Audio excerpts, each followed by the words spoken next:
What's going on, internet? Um, Long time no see.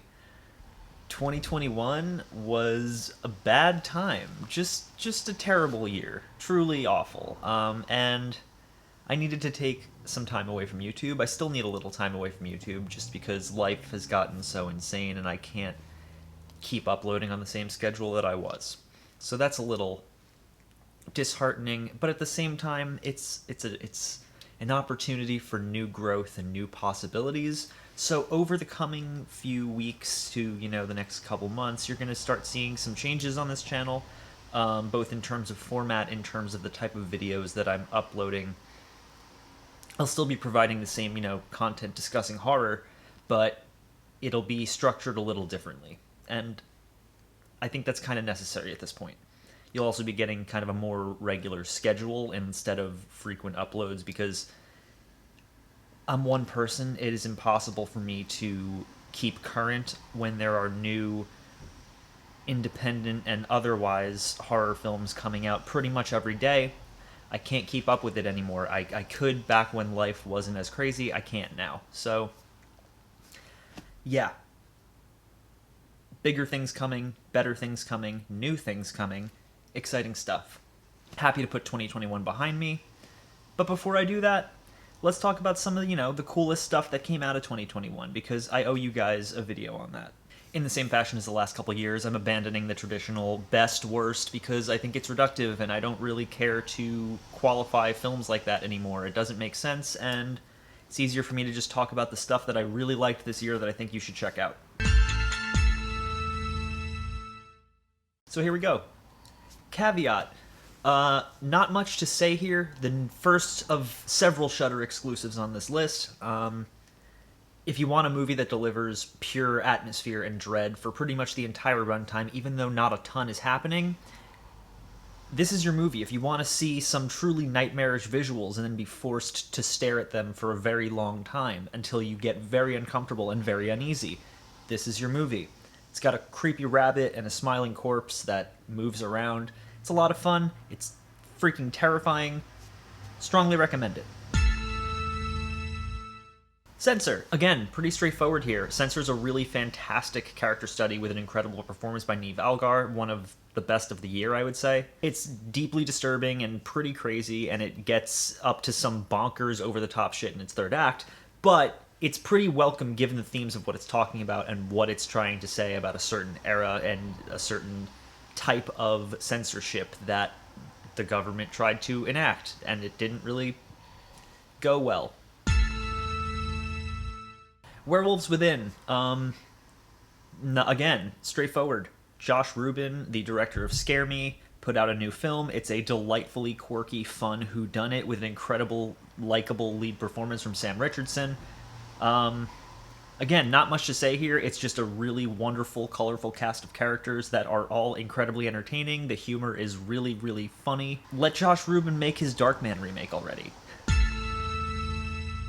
We need to do something. I didn't review this one on this channel, but I did check it out. I really kind of enjoyed it. It was one of those things that I wasn't sure how I felt about it, but I'm still thinking about it now, a few months later, so that's got to count for something. It's a really effective bottle thriller. A family is trapped in their bathroom following a pretty intense storm. I don't remember if it's a hurricane or a tornado. And the resulting spiral into madness that comes from it is equal parts disturbing and hilarious, and it really touches on just like this kind of cosmic horror in a sense of how truly small and inconsequential and helpless humans are in the face of much grander events that are kind of beyond our understanding. And it's got a really shocking and incredible cameo by Ozzy Osbourne, of all people, in a single line of dialogue that is one of the most effectively chilling scares in the film. And I would, definitely check it out. It's on Hulu right now. It's pretty cool. Candyman. A phenomenal follow-up to the 1992 classic, starring Tony Todd and Virginia Madsen. This new film by Nia DaCosta is a sequel, and it really captures the thematic core of the original while expanding upon its lore in a way that makes the story a lot more interesting. Not only does it turn the idea of Candyman into this grander tulpa-like entity that is, essentially the face of the suffering of marginalized people in Cabrini Green, but it also works in tandem with the bee symbolism by using, the idea of the original Candyman, Daniel Robitaille, as this sort of queen bee metaphor where the worker bees are working to revive the dead queen, or create a new queen rather, through Yahya Abdul-Mateen, who is giving also one of the best performances of the year. This movie is really cool. It doesn't work on every single level. I still feel the ending was a little rushed, but purely on a visual level alone, it is worth seeing. Nia DaCosta is a great director, and I can't wait to see what she does next. Moving on to The Medium, another Shudder exclusive on this list. Unexpected, out of nowhere, Thailand's answer to Noroi the Curse. The Medium is another movie that I did not get to talk about. It's a fantastically acted docu-horror flick that delves into the events surrounding a shaman in a North Thai village, and it really dials in on the realism with some really incredible acting. And even in the third act, when things go wildly over the top and freaking depraved, it manages to keep it all feeling incredibly realistic because of the phenomenal performances and the way that it presents all of the scares to you. This movie is terrifying. It's an Asian horror movie, and Asian horror just does it better. It toys with ideas that go completely outside of our Western understanding of possession, and because the solutions aren't as simple as we're normally accustomed to, get a priest, get an exorcist, whatever. There is an overarching sense of dread to the entire film that permeates through every single scene, and you just feel this sense of doom lingering over everything. It's got some fantastic twists and misdirects, and it takes you on a really wild, pretty large-scale journey that ends up hitting home in the third act in a way that is sad and a gut punch, and also hilariously over the top and gory and violent and taboo. It goes into all sorts of really crazy things that you would not expect to be seeing, from, cannibalism to dog murder, which, if you're squeamish about that specifically, watch out for the third act in this movie. I can't get those sounds out of my head. Brand new cherry flavor. The team behind Channel Zero does it again. Nick Antosca does it again. This show is the weirdest thing to come out of 2021, and I mean that in a very good way.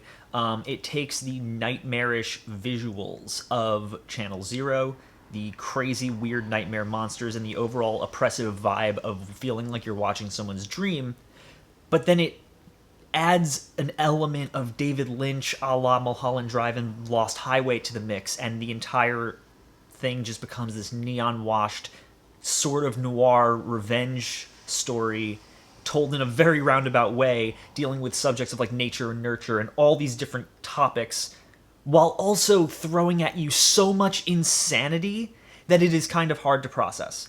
Everything from everything from humans vomiting up live kittens to, rib cage vaginas, to so much eyeball trauma that you will not be able to handle it, mixed in with a bunch of great nightmare visuals and some phenomenal scene-stealing performances by Rosa Salazar and Catherine Keener, absolutely blew my mind. And as a huge fan of Channel Zero, if any of you guys are fans of Channel Zero, definitely check out Brand New Cherry Flavor. It is one of the coolest things to come out of the year, if not also one of the weirdest, but an excellent story that I am really glad I checked out.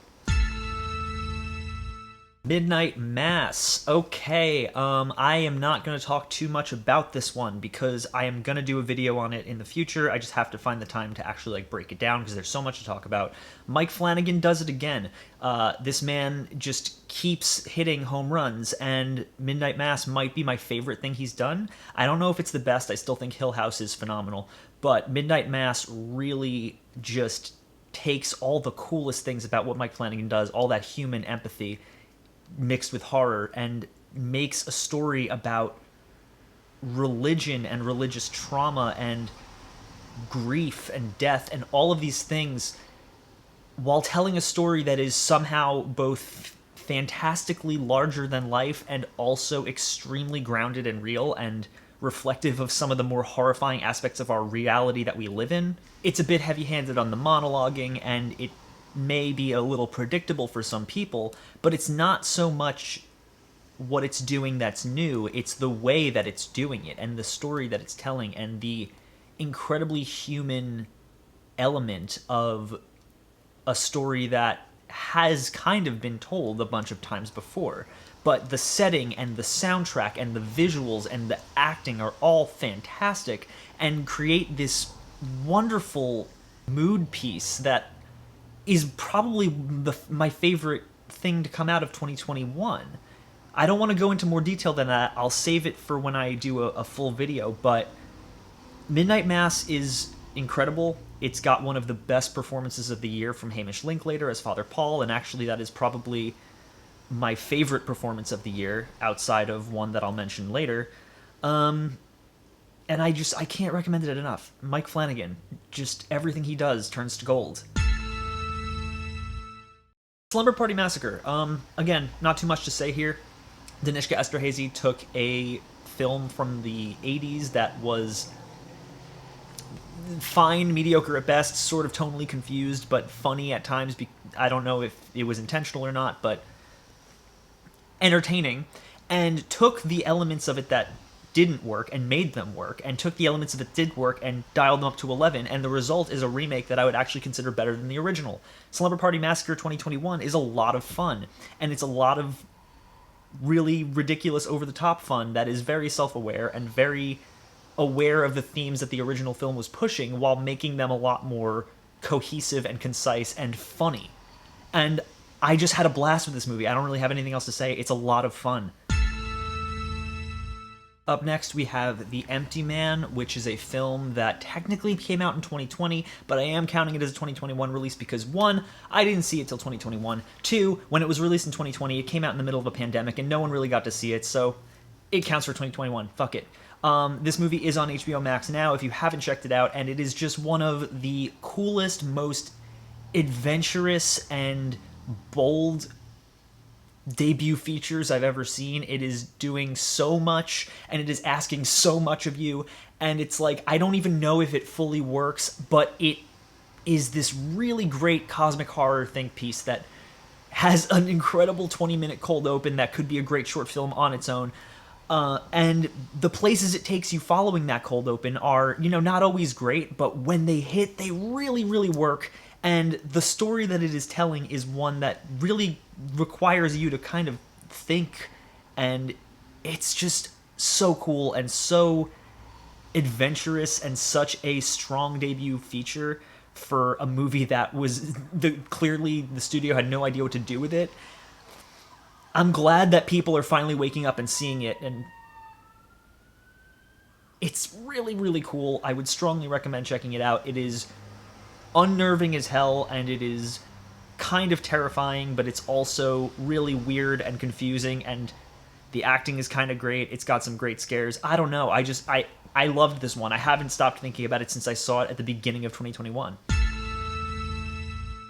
Psycho Goreman. Wow, I forgot this movie came out this year. It feels like it came out 2 years ago. That's how much 2021 sucked. Psycho Goreman is awesome.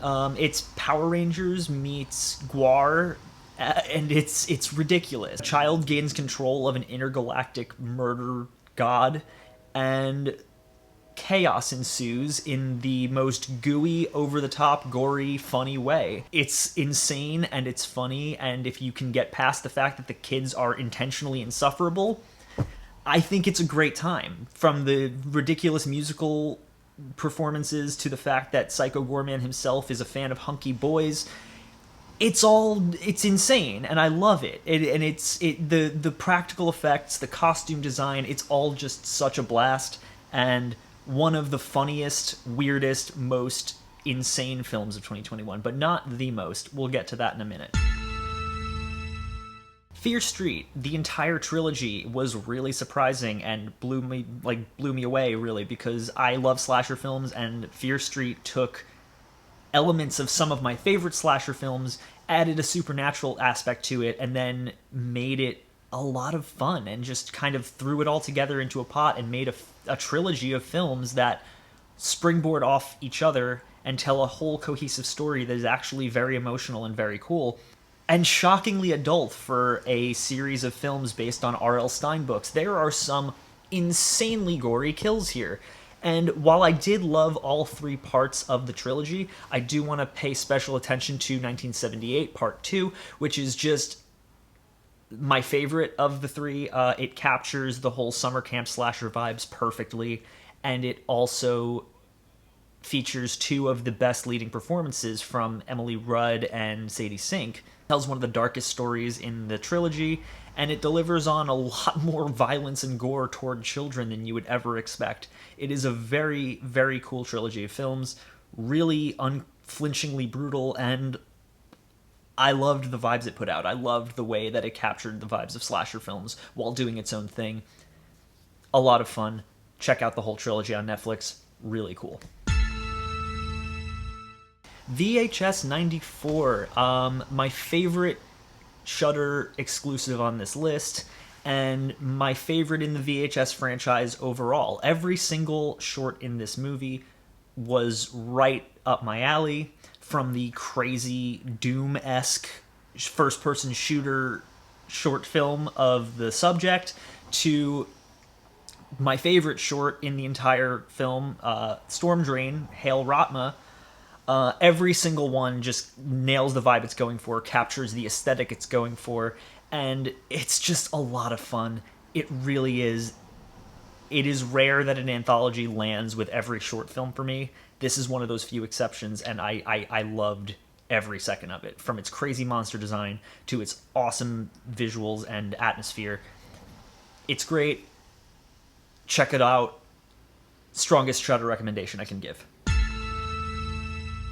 Saint Maud is another film that I checked out way earlier this year, but loved the hell out of. This is really just an incredible feature film debut from Rose Glass, who absolutely nails it with this film. Incredible leading performance from Morfydd Clark, and really just a sad, disturbing, deeply horrifying look at how religion can warp and darkly affect people who are lonely or mentally ill or seeking some sort of purpose. It's a short, really bleak look at the spiraling mental decline of a woman who has nothing except for religion. And it leads to a finale that is one of the most memorable endings in any horror movie of the year, in that it is both beautiful and deeply, deeply upsetting and horrifying.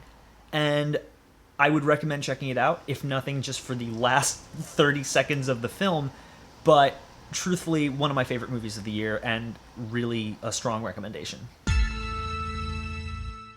Teton, the newest film from Julia Ducournau, the director of Raw, which is one of my all-time favorite films.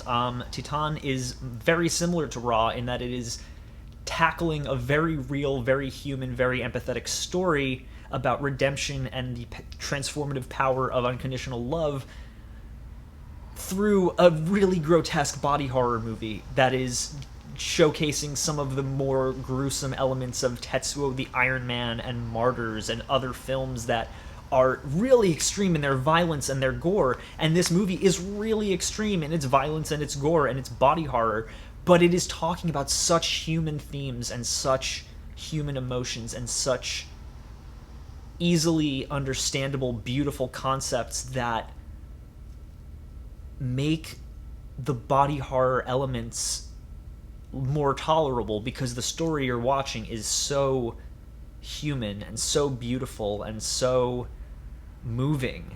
And it's just a really deeply emotional film that is very cool and very unlike anything I've ever seen. It's transgressive and it's weird and it's disturbing, but it's also beautiful and sad and uplifting all at the same time. It's not quite on the same level as Raw for me. Raw just hit me on a level that I get something new out of that movie every time I see it. But Teton is an excellent, excellent follow-up, and it is one of the movies that everyone should just check out, if nothing else, because a girl gets pregnant from fucking a car, and that's weird as hell. You should watch this movie. Getting to the final three now. Last Night in Soho, Edgar Wright's newest film. Edgar Wright, one of my favorite directors. Tackling a horror film for the first time, not an easy thing. Even less easy when you consider it's essentially Edgar Wright's Me Too movie. It's a movie, about women, talking about the oppression that and the discrimination and the violence that women face with the aesthetic and the vibes of an old school movie musical. It feels like La La Land turned into a horror movie and set in the London fashion scene instead of LA, but it really it has a vibe all its own, and Edgar Wright takes his style and upgrades it to really work with these poppy, bright visuals and really insane editing and really crazy dance choreography that is seamlessly transitioning between time periods and actors, and it is just so mind-blowingly cool. It has a lot of elements of giallo in there, while simultaneously telling a Me Too sort of movie musical style story about believing women and like empathizing with victims of sexual violence. It is a very, very, very cool story, and I loved it so much. Easily one of my favorites of the year. I can't recommend enough that everyone check it out. I didn't really express my sheer adoration for this movie, but I loved it so much, and I would really definitely say watch it. This next movie is the best movie of the year, in my opinion, but it is not my favorite movie of the year. And I will get to that in a second. But The Night House. Wow. This blew my mind. This is the newest film from David Bruckner, the director of The Ritual and the director of the upcoming Hellraiser remake, which I cannot wait to see. The Night House has one of the most compelling, sad, horrifying stories of 2021. It's got Rebecca Hall delivering my favorite performance of the year at its center point, but telling such a deeply uncomfortable, grief-fueled story about the hole left in someone's life after they lose a loved one, and also delving into some deeply existentially horrifying concepts as well that I don't want to go too much into, but the way that this movie is shot, using liminal space and negative space to create the feeling of a presence that isn't there, is incredible. It has one of, if not my favorite jump scare in the last decade. Like one of the most effective jump scares in the last decade, in my opinion. It works on so many different levels. You're white knuckling it pretty much from 5 minutes into the movie when Rebecca Hall is talking about her husband's suicide to somebody who clearly is not ready to hear about it. And that feeling of just anxiety and dread and like discomfort never goes away for the rest of the runtime, and I loved that about this movie. It is phenomenal, and it features one of the coolest concepts for an entity that I don't want to talk too much about it, but the way that this film goes about showcasing this thing's presence is very cool, and the final shot of the movie is one that will probably stick with me forever because it is such an inventive, fascinating, chilling shot to end a movie on, and I love it. Y'all knew this was coming. Malignant. James Wan, mad genius. He took a film that should not work and made it work. He misdirected an entire audience to the point where half the people who saw this movie hated it because they were expecting more of the James Wan spooky ghost jump scare style shit, when that is not what this movie is. This is essentially James Wan taking the best of Frank Henenlotter and the best of his own work and a trashy mid-2000s slasher film and a giallo film and throwing them into a blender and coming out with a movie about a murderous serial killer tumor that lives inside the head of the main character and runs around backwards and has a Matrix-style fight with a bunch of cops and massacres the entire police station. This movie is incredible. It is so good. It is so bonkers and insane, and the fact that it strings you along, and even if you figure out the twist ahead of time, your brain goes, there's no way they're going to do what I think they're going to do. Because if you, like, here's the thing. If you've seen Basket Case, you've seen the twist of Malignant, but not really. Because the way that this movie goes about it, and the way that that whole third act plays out, with Gabriel emerging and then running around on the back of Madison's head like Voldemort, and going full John Wick on a police station, including throwing a chair like 30 feet across the room and taking out 2 cops. There's no way you will have ever predicted the movie going that route. It's impossible. I don't believe you. You can tell me you predicted it. I don't believe you. This movie is nuts. And it took what was advertised as a spooky ghost movie about, I don't even know, something about a woman seeing murders happening elsewhere, and it turned it into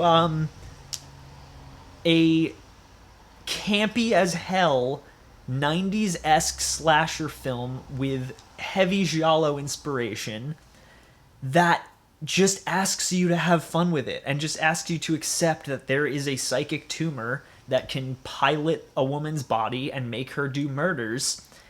You're just going to have to accept that, and you're just going to have to roll with it. And if that's not your cup of tea, whatever. But this movie accepts itself for what it is, and what it is insane.